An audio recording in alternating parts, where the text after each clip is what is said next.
নমস্কাৰ মই দৰ্শনা আজি আপোনালোকক লৈ যাম আউনীআটী সত্ৰলৈ আৰু কালি মাজুলীলৈ অহা ভিডিঅ' পাইছিলে আপোনালোকে আৰু আজি আহিলো আউনীআটী সত্ৰলৈ মাজুলীতে থকা আৰু এয়া হৈছে ইয়াৰ ভিতৰ চোৱা দৃশ্য আৰু এইটোৱে নামঘৰ এতিয়া আপোনালোকক লৈ যাম ইয়াৰ ভিতৰলৈ আৰু ইয়াত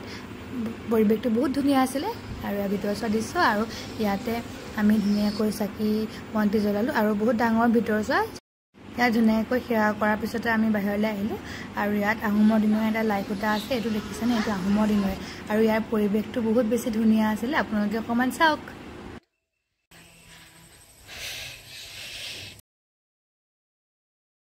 ইয়াত পুখুৰী বহুতকেইটা আছে মাছো আছিলে আমি গোটেইখন এপাক ঘূৰিলোঁ খোজকাঢ়িয়ে আৰু তাৰপাছতে আৰু এটা বস্তু দেখাম আপোনালোকক এইটো হৈছে সত্ৰ ভকতসকল থকা গৃহ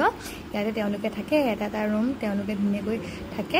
আৰু এইফালে গ'লে আমি গ্ৰন্থগাৰলৈ যাব পাৰিম আৰু এইটো মিউজিয়াম মই ভাবিছিলোঁ ভিডিঅ' কৰিম বুলি কিন্তু ভিডিঅ' বনাব নিদিয়ে আৰু মিউজিয়ামত ধুনীয়া বস্তু আছিলে দেখাব পৰা আপোনালোকক কিন্তু নিদিলে যিহেতু কৰিব নোৱাৰিলোঁ আৰু এয়া হৈছে আমাৰ মাজুলীতে থকা আউনীআটী সত্ৰ পাৰিলে আপোনালোক আহিব কেতিয়াবা যদি মাজুলীলৈ আহে এতিয়ালৈ জনাইছোঁ বাই বাই আকৌ লগ পাম নতুন এটা ভিডিঅ' লৈ